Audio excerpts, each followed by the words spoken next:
नमस्कार, मैं हूं दीपक शास्त्री। जैसा कि आप जानते हैं प्रिय दर्शकों, ज्योतिष गुरुजी चैनल के माध्यम से आपको मिलती है एस्ट्रोलॉजी पर ऑथेंटिक शास्त्र सम्मत सटीक जानकारी, जिसमें आज का हमारा विषय है गवर्नमेंट जॉब। सरकारी नौकरी कब मिलेगी, सरकारी नौकरी मिलेगी या नहीं मिलेगी, ये कैसे पता करें। बहुत सारे लोगों के प्रश्न हैं, बहुत सारे लोगों की जिज्ञासा है। आज इस वीडियो के माध्यम से वैदिक एस्ट्रोलॉजी, पाराशरी एस्ट्रोलॉजी की एक ऐसी पावरफुल ट्रिक के बारे में आपको जानकारी देने वाला हूं, जिसमें थोड़ा सा आप अपना दिमाग लगाएंगे तो 2 मिनट में आप ये पता कर सकते हैं कि आपको गवर्नमेंट जॉब मिलेगी या नहीं मिलेगी।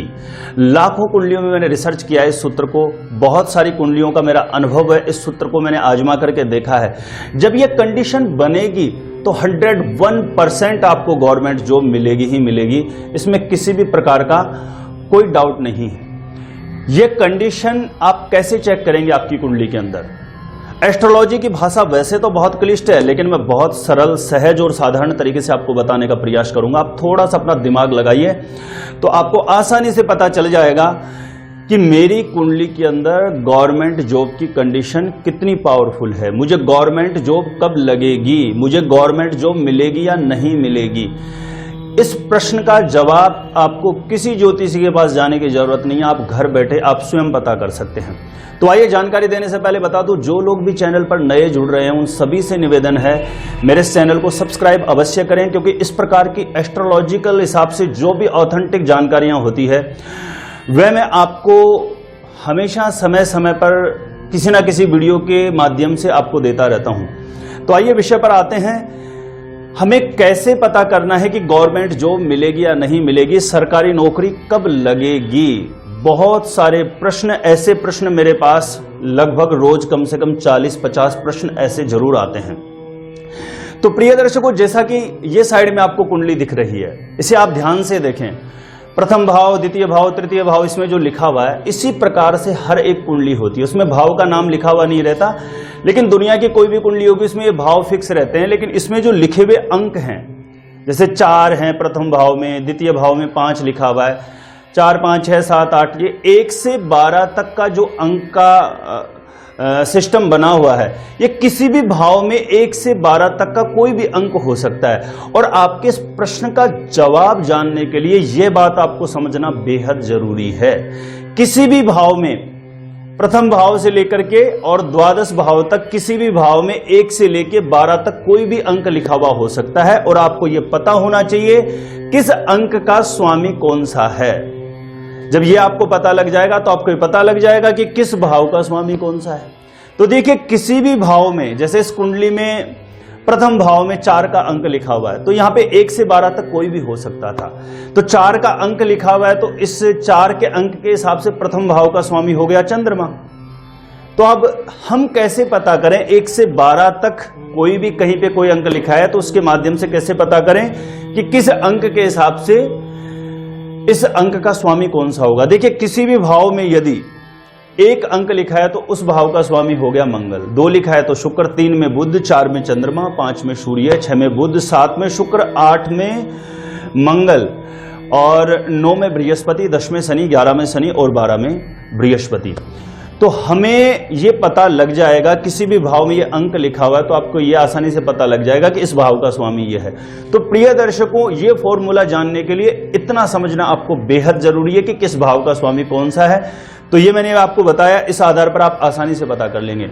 किसी भी कुंडली में प्रथम भाव का स्वामी, नवम भाव का स्वामी और दसम भाव का स्वामी, जैसे इस कुंडली के हिसाब से पता करेंगे तो इसमें प्रथम भाव में 4 अंक लिखा है तो चंद्रमा हो गया, और यदि बात करें नवम भाव के तो 12 लिखे हुए हैं, तो इसके हिसाब से बृहस्पति हो गया इस भाव का स्वामी।